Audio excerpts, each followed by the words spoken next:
할렐루야. 아멘. 주님을 찬양합니다. 아멘. 지난주에도 비가 왔었나요? 아니었죠? 지난주에 네. 오늘은 비가 옵니다. 새벽에 정말 장대비와 같이 많이 쏟아져서 저는 비를 너무너무 좋아해요. 그래서 이렇게 비가 오게 되면 하나님의 은혜의 비 같아서 이렇게 보호받는 느낌을 갖고, 그래서 어렸을 때부터 비를 좋아했는데 보기만 해도 기쁘고 낭만적이고 운치가 있고, 그 다음에 또 사색하게 되고 또 맞는 것도 좋고, 하나님이 창조하신 것은 다 그것을 만날 때마다 행복하고 기쁩니다. 지난주에 저희 동기 목사님하고 이제 교제를 하면서 그런 이야기를 해요.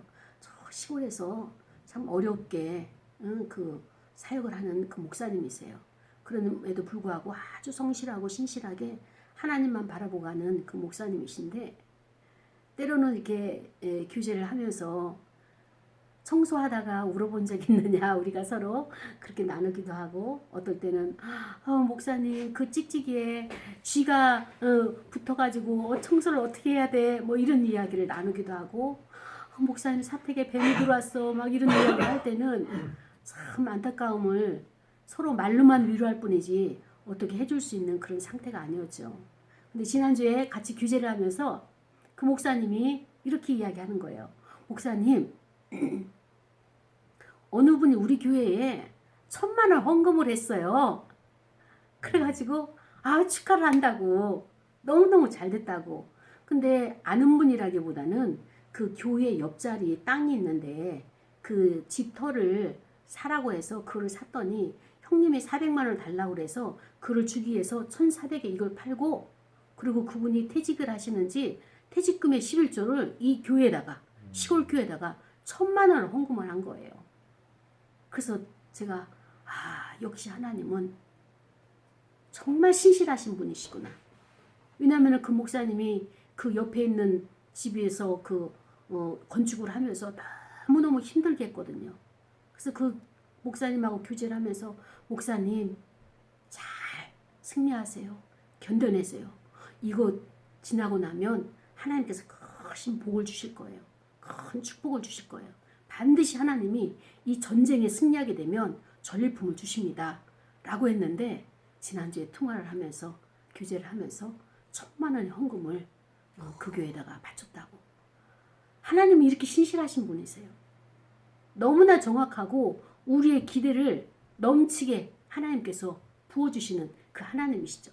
그래서 오늘 우리가 축복의 통로를 막는 것들이 뭐냐, 우리 설교의 제목이 축복의 통로를 막는 것들이라고 하는 제목 가지고 말씀을 나누려고 해요.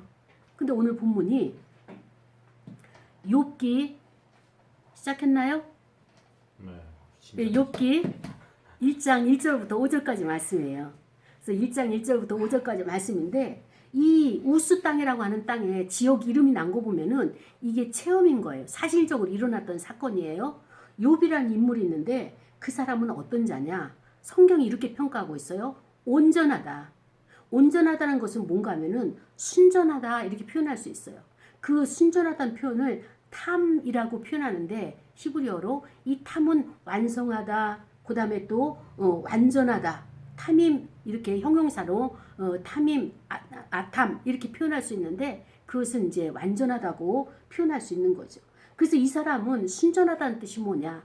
도덕적으로 어때요? 흠이 없고 고결한 상태를 온전하다, 또 아니면 순전하다, 이렇게 표현하는 거죠. 근데 성경의 표현이 이 욥을 온전한 사람이다, 그리고 정직한 사람이다, 그리고 거기서 끝나는 것이 아니라 하나님을 경외하는 사람이다 라고 온갖 칭찬을 다 하고 있는 거예요. 그리고 그는 마지막에 악에서 떠난 자다. 이거 쉽지 않죠. 우리가 행위는 보여지는 행위지만 악의 차원이라고 하는 것은 행위 이전에 어떤 겁니까? 심령 상태에서 이 악을 떠난 자예요. 그러니까 이 욥이라는 인물을 성경이 얼마나 긍정적인 평가, 그 다음에 이 욥을 굉장히 인정하는 그런 평가를 하고 있는 것을 볼 수가 있죠. 그런데 그에게는 식구가 나왔어요. 자식이 있는데 아들이 7이에요. 그리고 딸이 3이에요. 그러니까 자식이 총 몇 명입니까? 10명. 네, 10명을 아주 다복하죠. 이것을 왜 성경에 기록했느냐? 당시에는 자식이 많은 것이 지금도 마찬가지겠지만 하나님의 기업이고 그 사람이 가지고 있는 권력의 상징이고 그리고 많은 사람들에게 고대 사회에서는 하나님의 크신 축복을 받는 증거가 되는 거예요. 그러니까 10명이나 되는 이런 자식을 하나님으로부터 받았다? 그게 뭐냐면 권세를 부여받았다. 하나님의 부를 상징하는 이런 자녀를 받았다. 그 다음에 이렇게 하나님의 신의 축복을 받은 집안이다 라고 하는 것이 드러나는 거예요. 그런데 이 욥이 자녀의 축복만 받은 것이 아니라 소유물이 어마어마하게 많은 거예요. 어느 정도 소유물이 많은가 하면은 양이 7천이요. 그 다음에 또 낙타가 3,000마리요. 그 다음에 소가 500결이요. 그 다음에 암나귀가 500마리며 종도 심부름하는 종도 많이 있었다. 이렇게 표현하고 있습니다. 오늘날의 부자는 오늘날의 갑부는 어떤 갑부죠? 뭘 많이 가지고 있어요? 부동산? 예, 부동산을 많이 가지고 있지만 이때 유목생활하는 이스라엘 나라에서는 부동산을 가지고 있을 수가 없어요. 그리고 이쪽에 초원이 좋으면 여기서 풀을 뜯고 또 이동하고 유목민이라서 이들의 재산의 가치의 그 척도는 바로 이런 짐승들이에요. 그렇죠. 예, 가축들을 많이 가지고 있을 때 이 사람은 돈을 많이 번 사람이구나, 하나님의 복을 많이 받았구나 라고 하는 것을 이렇게 인정을 해주게 되는 거죠. 가치 척도가 되는 거죠. 근데 여기다 덧붙여가지고 이 사람은 동방 사람 중에 가장 훌륭한 자다 이렇게 표현하고 있어요. 여기서 동방 사람이라고 이렇게 그 표현하고 있는 것은 뭐냐면은 예루살렘에 살지 않고 이스라엘에 있지 않다 할지라도 이방이라 할지라도 하나님이 이에게 이렇게 역사하셨다라고 하는 것을 지금 가장 훌륭한 자로 기록해 놓고 있다는 것을 보면서 하나님이 이들과 함께 예루살렘에 있는 하나님의 성민 이스라엘 백성에게도 함께 하시지만 이방인에게도 함께 하시는 그 하나님, 전 세계의 하나님을 지금 표현하고 있는 것입니다. 그래서 그의 아들들이 생일이 되면은 각각 어떻게 돼요? 자기의 생일에 이 욥의 집에 와가지고 어떻게 합니까? 잔치를 베풀어요. 식구수대로 10명, 11명, 12명이면은 1년에 그 생일에 중복되는 달도 있겠지만은 거의가 자주 모여가지고 잔치를 하죠. 그리고 그 누이도 3명이나 되는데 청하에서 함께 먹고 마셨다 이렇게 했죠. 그런데 이 욥의 태도를 보세요. 이 욥이 잔치를 끝내고 나면은 차례대로 무엇을 했는가 하면은 하나님 앞에 성결하게 그 아침에 일어나가지고 번제를 드렸어요. 그 자식의 숫자대로 명수대로 번제를 드렸어요. 그러니까 10명이니까 10명의 번제를 드리려면은 그게 쉬워요, 어려워요? 예, 짐승을 태워가지고 잡아서 태워서 불로 올려 보내는 연기로 올려 버리는 오올라 이 번제를 드리기가 굉장히 어려운 상황임에도 불구하고 매번 이렇게 했다는 거예요.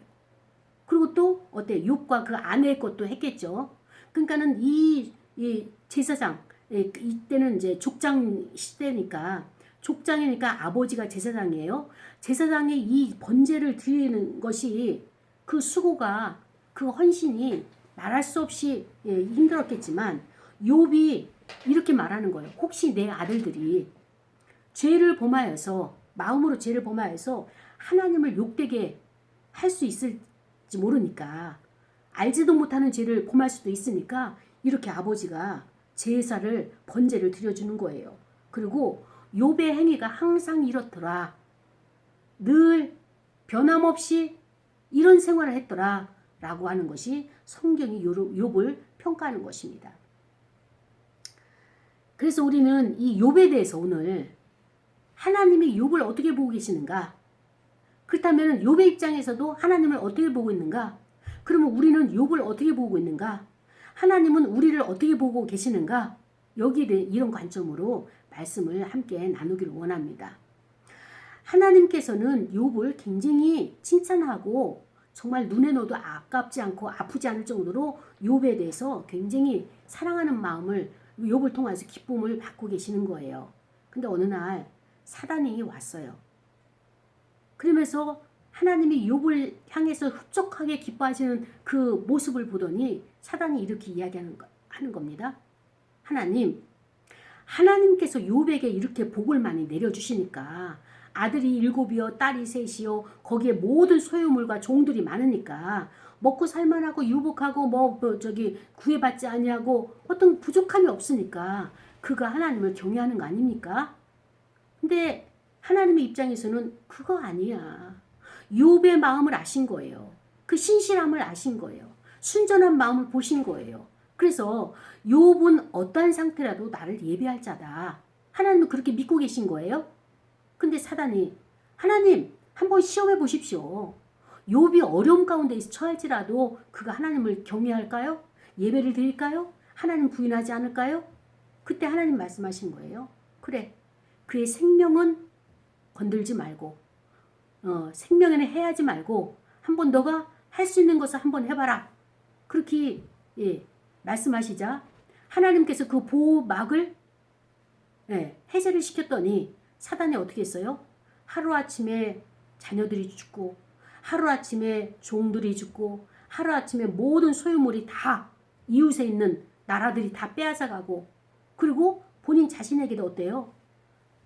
악창이 나가지고 기와로 긁고 있어야 되고 잿가루로 머리를 뒤집어 써야 되고 이거는 들려오는 소리가 종이 달려와서 소유물이 다 없어졌습니다. 양이 없어졌습니다. 소가 없어졌습니다. 모든 재산이 날아갔습니다. 자녀들이 죽었습니다. 들려오는 보고가 날마다 이런 보고가 들려오게 되면 마음이 어떻게 될까요? 무너지죠. 우울감이 일주일만 가더라도 어때요? 내 마음이 우울하니까 자꾸 안 좋은 것만 끌어들이는 거예요. 안 좋은 소식만 연결돼서 계속 오게 되는 거예요. 그러면 어떻습니까? 스스로가 무너지는 거예요. 어머, 내가 예전에 목사 맞아? 그조차도 정체성을 잃어버려가지고 스스로가 다 바닥에 내려가가지고 아무것도 할 수 없는 이런 상태가 되는데 욥이 이 많은 소유물들과 자녀들과 이 모든 자기들의 종들을 갖다가 잃어버리는 이 상황에서 그래도 자기 몸에 욕창이 나가지고 정상적인 생활을 하지 못하는 이런 상태. 그럼에도 욥은 주를 부인하지 아니하고 계속적으로 하나님께서 어떤 뜻이 계시겠지. 하나님의 어떤 인도하심이 계시겠지. 라고 욥은 그대로 하나님을 경외했어요. 신뢰했어요.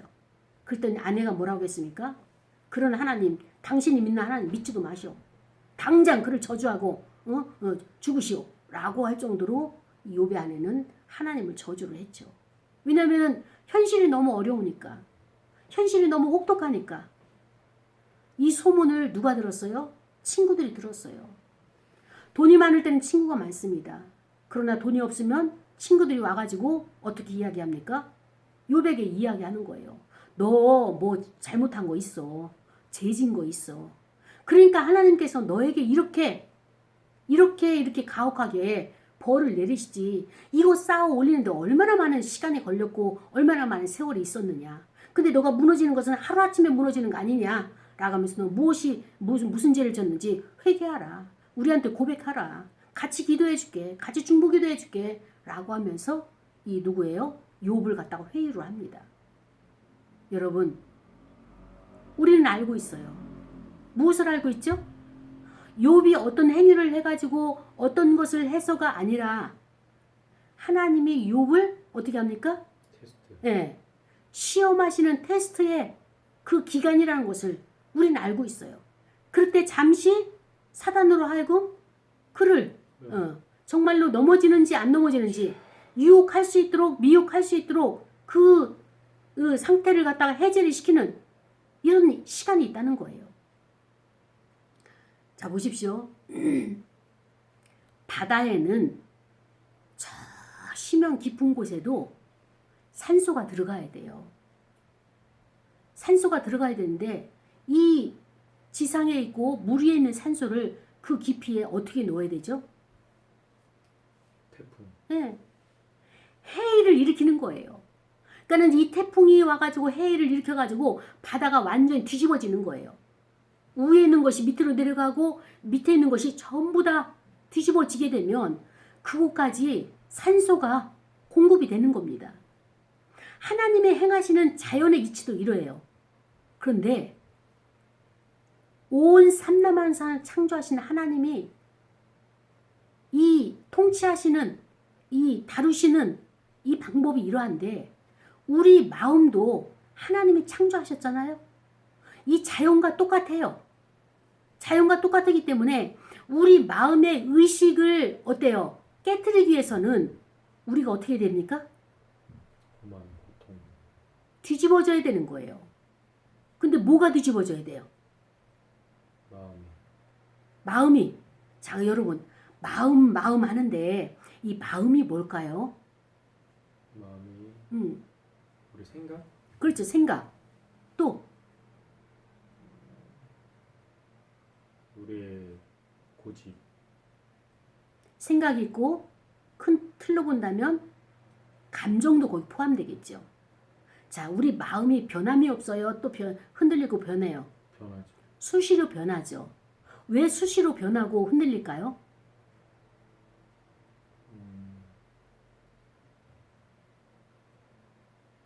흘러가게 돼 있으니까. 그렇죠. 흘러가게 돼 있는 것을 내가 붙잡고 있는 거예요. 이 고집스럽게 붙잡고 있는 게 고정관념이잖아요. 근데 마음은, 생각은 흘러가는 거예요. 여기 멈추지가 않아요. 감정도 흘러가는 거예요. 근데 우리가 어떻습니까? 괘씸한 감정을 내가 붙들고 있는 거예요. 내가 절대로 용서치 않으리라. 용서가 안 되니까 내가 어떻습니까? 내가가 괴로운 거예요. 여러분의 지금 문제가 풀리지 않는 것, 감정을 붙잡고 있는 거예요. 과거에 경험했던 그 감정을 붙들고 있는 거예요.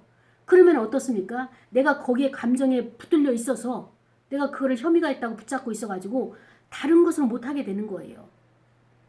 지금 우리가 하나님의 천지 창조한 우리의 정신세계, 우리의 영혼을 하나님께서 우리에게 주시면서 이 욥을 통해 가지고 우리에게 지금 교육하시는 거거든요. 가르치시는 거거든요. 우리가 가지고 있는 소유가 중요하지 않다. 우리의 생각이 중요하지가 않다. 우리의 감정도 중요하지가 않다. 뭐가 중요하느냐? 감정은 왔다가 가는 거다. 너는 그 감정을, 너의 감정, 올라오는 감정을 관찰하는 관찰자에 불과하다. 너가 지금 생각하고 있는 그거 생각이 다 올바른 것 같지? 그러나 올바르지 아니하고 너의 생각을 한번 너가 관찰을 해보아라. 지난주 큐티를 하는데 제 마음속에 우상이 뭔가 이 질문이 왔어요. 내 마음속에 우상이 뭔가라고 그 질문이, 큐티의 질문이 나와가지고 나 자신을 이렇게 비춰봤어요. 어떤 것을 우상을 가지고 있지? 어떤 형상은 아니죠. 근데 제 안에 우상이 이것이 발견된 거예요. 제가 생각하는 것이 다 옳다라고 생각하는 이것이 제가 우상으로 딱 드러나는 거예요. 생각이 다 옳을 수 없어요. 근데 내가 생각하는 것은 옳은 생각을 하고 틀리지 않는 것을 주로 선택을 한다라고 하는 자기의가 제 안에 우상으로 자리매김하고 있는 거예요. 그리고 또 다른 우상을 제가 발견을 했어요. 그 우상이 뭔가 봤더니 제가 하나님에 대해서, 사건에 대해서, 사람에 대해서 구부러진 사고를 가지고 있는 거예요. 선입견을 가지고 있는 거예요. 편견을 가지고 있는 거예요. 그러면서 나는 내가 올바른 사고를 가지고 있다라고 착각을 하고 있는 거예요. 요것을 지금 하나님이 욥에게 지금 적용하시는 거예요. 왜 사단으로 하여금 너가 할 수 있는 만큼 해보라고 허락을 하셨는가? 이때 욥은 이런 욥이었어요. 내가 하나님을 이제까지 귀로만 들었사온데 이 시험이 다 끝나고 42장 정도 가게 되면 하나님을 직접 배우는 거예요. 욥이. 그러면서 예전에는, 과거에는 내가 하나님을 귀로만 들었지만 이제 나는 내가 시험을, 테스트를 거치고 나서 하나님을 배웁니다. 눈으로 직접 봅니다. 라고 이 욥이 고백을 합니다. 그러면서 하나님이 그 친구들에게 너희들의 생각이 잘못된 것이다 하면서 욥이 그들을 위해서 중보기도 하고 번제를 드려주죠. 그러면서 욥에게 하나님께서 이렇게 어려운 모든 재산도 잃어버리고 자녀도 잃어버릴 만큼의 고통의 시간을 주시면서 욥에게 나중에는 2배로 다 갚아주시잖아요. 그때 욥이 얻은 교훈이 무엇이냐? 아, 하나님이 이렇게 하시는 것을 내가 알지 못했어요. 하나님이 너무 광대하시고 위대하시고 전지전능하신 하나님을 내가 몰랐었는데 하나님 왜 나한테 이렇게 하십니까? 나에게 이렇게 하시는 이유가 무엇입니까? 왜 고난을 주십니까? 왜 이 고통을 주시면서 이렇게 살게 하십니까? 라고 질문했던 모든 것들이 이젠 더 이상 하나님의 답을 기다리지 않아도 그 하나님을 배웠고 나서 모든 문제가 다 해결된 거예요. 하나님이 욥의 의식을 깨트려 놓으신 거예요. 개혁을 시킨 거예요. 사랑하는 여러분, 예수 그리스도는 하나님께서 천지만물을 창조하신 것을 인간의 타락으로 말미암아서 아담과 이브가 타락함 말미암아서 모든 피조물들이 지금 타락하고 있어요. 모든 피조물들이 오존층이 깨어져 가지고 지금 우리가 선크림을 발라야 되고 모든 것들이 지금 파괴되고 있어요. 그런데 이것을 재창조하시는 분이 누구시냐? 바로 예수 그리스도예요. 지금도 저와 여러분을 재창조하기를 원하십니다. 그러면 그리스도께서 내 안에 계셔가지고 어떤 것을 재창조하시느냐? 무엇을 재창조하실까요? 생각과 마음. 그렇죠. 내 상한, 깨진 이 자아를 브로큰, 깨어진 것을 다시 어떻게 합니까? 재창조하시는 거예요. 나의 상함, 나의 썩어진 것, 나의 죄에 눌려있는 이 자아들, 그리스도께서 다시 이것을 창조하시는 거예요. 저와 여러분이 지금 가지고 있는 의식이 이것 가지고는 하나님의 뜻을 담을 수가 없어요. 너무나 낡았고요. 그리고 이것이 너무나 그릇이 좁고요. 어린아이 같고요. 자기중심적이고요. 그러니까 하나님께서 큰 것을 담을 수가 없어가지고 이 큰 바다를 해일을 이뤄가지고 뒤집어 놓는 것처럼 저와 여러분의 의식을 뒤집어 놓으시는 거예요. 그런데 그 뒤집어 놓는 것을 어떤 과정을 통해서 오실까요?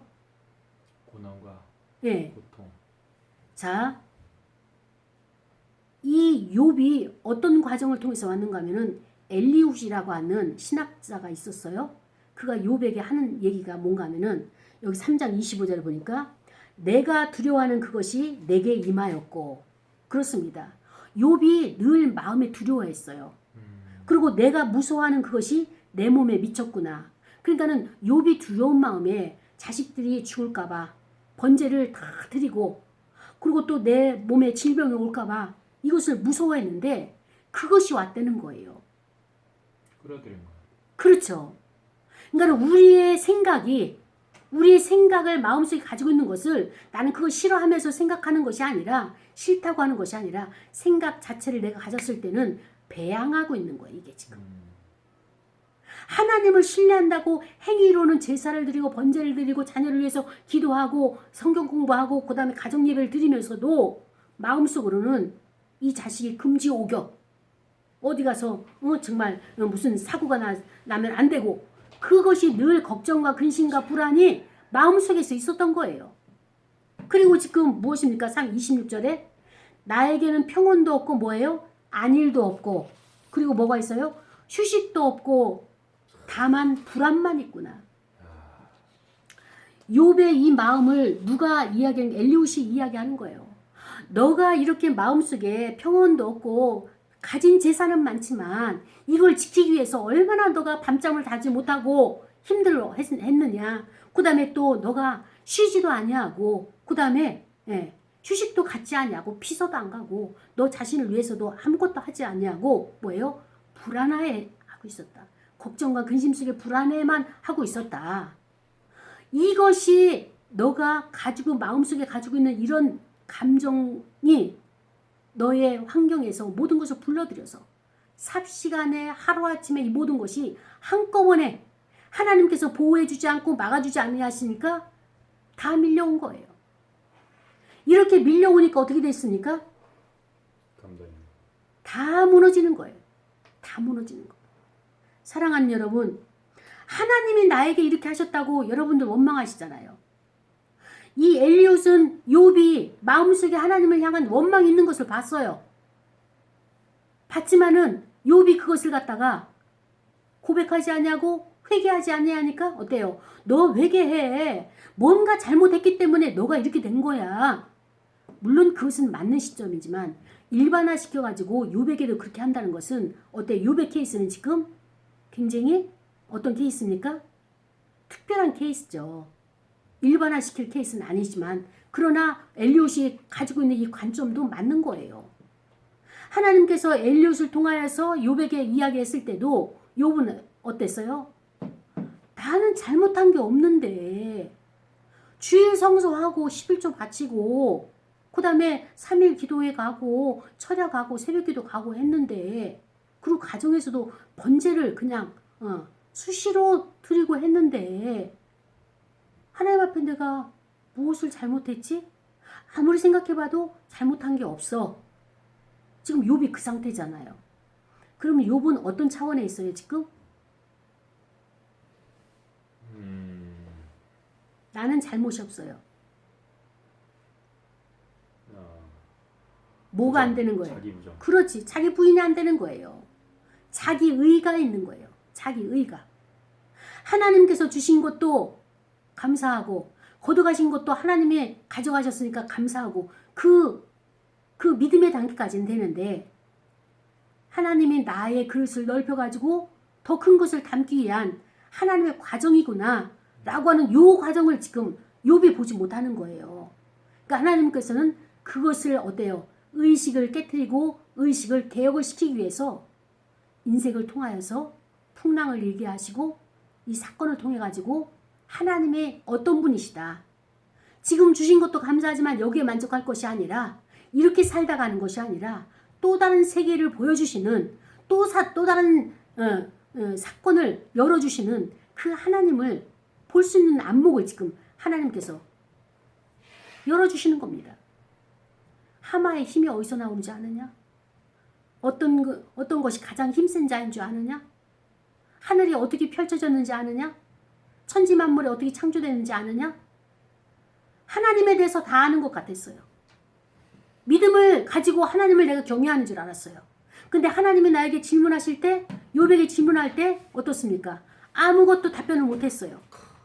내가 너무 옹졸했고 내가 너무 협소한 생각을 가지고 있었고 내 중심적으로만 모든 만물을 보고 내 생각 안에 갇혀 있어가지고 타인의 생각을 용납하지 못하고 이 만물을 나와 다른 사람들의 세계를 내가 수용하지 못한 우리의 자세, 우리가 같이 살면서 우리가 같이 신앙생활하면서 계속적으로 직장생활하면서 부딪히는 문제들, 이 문제에 대해서 하나님이 너도 옳다고 너도 인정을 하지만 그 반대편에는 그들도 옳다. 그들과 우리는 한 몸이다. 지금 그리스도 안에 있는 자와 그리스도 밖에 있는 자도 하나다라고 하는 것을 하나님께서는 택한 성민 이스라엘 백성도 하나님이 사랑하시지만 이방인도 사랑하시는 전 우주의 통치자가 하나님이시라는 것을 알게 하는 이 말씀을 통하여서 하나님을 찾아오신 것입니다. 사랑하는 여러분, 하나님의 역사를, 하나님의 일하심을 우리가 깨닫지 못하고 그 하나님을 내가 체험하지 않으면 우리는 하나님에 대해서 계속적으로 축소해가지고 내가가 하나님보다 더 높아질 때가 있어요. 우리는 하나님을 경험해야 돼요. 지난 한 주간 동안 어떤 하나님을 경험하셨습니까? 지난 한 주간 동안 어떤 하나님을 만났습니까? 저는 너무나 많은 힘겨운 시간들을 가졌어요. 다 알고 있어요. 내적 치유도, 그 다음에 그 심리 상담도, 말씀 치유도 다 말씀을 접목을 해봤지만 그것이 안 되는 거예요. 내 안에 말할 수 없는 풍랑이 일어나기 시작하는데 하나님께서는 그것을 조목조목 정리해 주셨어요. 나의 의식을 깨트려가지고 예전에 보지 못했던 것을 더 깊이 있게, 더 섬세하게 볼 수 있는 이것을 심어주시기 위해서 이 고난의 일주일을 하나님께서 나에게 허락하셨구나. 나는 내 맘에 들고 나를 칭송하고 나에게 칭찬해주고 나에게 협조적인 사람에게만 난 친절을 베풀었어요. 그리고 나를 반대하고 나에게 별로 좋아하지 않는 사람은 좀 거리를 둔다라고 생각을 했습니다. 그러나 하나님은 그들을 통하여서 나에게 하실 말씀이 있었고 나에게 옆구리 찌르는 가시처럼 정갈처럼 쏘는 소리를 한다 할지라도 그들은 나에게 붙여준 영혼이라는 것을 알게 하셨습니다. 그들은 나를 인정할지 인정하지 않을지 몰라요. 그러나 하나님은 저에게 분명히 하나님이 그들을 향한 계획이 있으시고 그들을 찾고 계시고 하나님은 그들을 향해서 밤잠을 주무시지 못하시는 하나님이시라는 것을 알게 하신 한 주간이 되었던 시간이었습니다. 그렇습니다. 사랑하는 여러분, 여러분은 어떻습니까?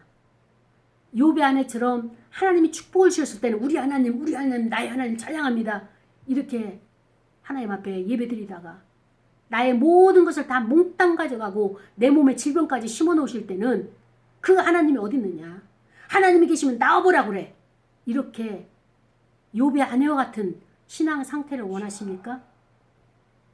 조금만 안 풀리면은, 조금만 답답하면은 견디지를 못해가지고 불평과 불만과 원망과 이 모든 것을 다 내 마음속에 있는 것들을 끌어들여가지고 찌꺼기를 끌어내가지고 해일과 같이 하나님께서 이렇게 흔들어 놓는 이런 시간들, 이 시간이 바로 하나님이 찾아오신 시간이라는 거예요. 아멘. 여러분이 힘들어서 눈물을 흘릴 시간, 괴로워서 갈등을 느끼는 그 권민의 시간들이 하나님이 찾아온 시간이라는 거예요. 근데 우리는 하나님이 임재하시고 찾아오시는 그것을 인정하지 못하고 왜? 경험하지 못했습니까? 사무엘이 잠자다가 하나님의 음성을 듣고 쫓아가서 엘리 제사장에게 부르셨습니까? 3번씩이나 했잖아요. 나중에 엘리 제사장이 내가 부른 것이 아니라 여호와 하나님께서 부르셨으므로 다음에 하나님이 또 음성을 들을 때는 종이 듣겠사오니 여호와여 말씀하옵소서 이렇게 하거라. 그리고 하나님께서 말씀하신 것은 분명히 나에게 하나도 빠트림없이 다 이야기를 보고를 하여라. 그렇게 엘리 제사장이 사무엘에게 교육을 시킨 것처럼 사랑하는 여러분, 하나님이 우리에게 찾아오실 때는요, 예배 가운데 찾아오시는 특별하신 이렇게 그리스도의 은혜로 찾아오시는 것도 있지만 일상적인 생활에서는 천지 만물의 모든 피조물과 똑같이 우리에게 찾아오시는 거예요. 감정이 나에게 와서 나를 힘들게 하고 고통스럽게 하면 그것은 왔다가 가는 거예요. 그런데 이것을 빨리 지나가게 하는 것은 그 선택은 누가 할 수 있어요? 내가. 네. 근데 여러분 왜 선택을 하는 방법도 알고 있으면서 그것을 보내지 아니하고 붙들고 있습니까? 주여. 왜 그 독을 붙들고 있습니까? 아버지. 풀어놓으세요. 풀어놓아 다니게 하세요. 그래 여러분이 평안합니다. 그래 여러분의 마음이 평온합니다. 하나님께서 이것을 말씀하십니다. 지금 여러분의 마음속에 있는 것, 하나님의 뜻은 여기에 분명히 있는데 여기저기 내가 쫓아다니고 찾아다니는 것 그거 하지 마세요. 욥이 왜 이렇게 사단에게 이용당하는지 아십니까? 욥 안에 충동성이 있었던 거예요. 사단의 특징이 무엇입니까? 사람을 충동질시키는 거예요. 충동질. 여러분의 마음에 감동이 오고 여러분의 마음에 어떤 생각이 들어오고 해야 되겠다는 욕망이 생기는 것, 그게 정말로 하나님께로부터 온 것인지 사단의 충동질인지 이거 분별하셔야 됩니다. 하나님은 한 곳에 역사하시는 거예요. 한 곳에 역사하시는데 여기도 가고 저기도 가고 정말 하나님이 원하신다면 아예 떠서 여러분들을 이동시키실 겁니다. 아멘. 그렇지 않고 여러분이 여기 기웃 저기 기웃 하는 것 하나님이 너무너무 기뻐하실까요? 슬퍼하실까요? 슬퍼하십니다. 슬퍼하시는 거 아세요? 아멘. 자 여러분, 세상에 나가면 우리는 뭐가 있어요? 세상이 우리에게 주는 것이 달콤함. 그렇죠. 달콤함, 쾌락, 즐거움이 있죠. 그렇죠? 근데 세상은 우리에게 기쁨을 주나요? 네? 세상이 우리에게 기쁨을 주나요? 아니요. 네. 기쁨 안 줘요. 쾌락은 줘요. 자, 이 기쁨은 어떻게 만날 수 있을까요? 하나님 만났을 때. 네. 항상 기뻐하라. 하나님의 뜻과 내가 하나님의 뜻에 합일할 때, 연합될 때, 합쳐질 때 거기에 기쁨이 있는 거예요. 사랑하는 여러분, 하나님을 기쁘게 드리고 여러분도 기쁨의 삶을 살기를 원하십니까? 아멘 아멘. 그렇다면 여러분의 생각을 하나님 앞에 순복하십시오. 여기서는 왜 아멘을 안 하시죠? 아멘. 네.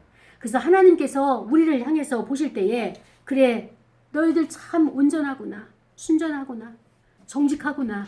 그리고 거기다가 나를 이렇게 경외까지 하는구나. 내가 너희들을 통하여서 너는 정말로 그 중심에서 악에서 떠난 자다. 아멘. 욥처럼 환경에서 풍랑이 해일이 일 때 이렇게 만들지 마시고 아멘. 여러분 마음속에 지금 이 악을 여러분이 떠나세요. 아멘. 버리세요.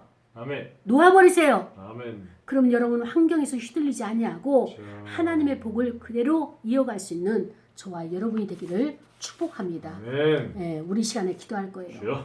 축복의 통로를 막는 것들이 어디에 있느냐?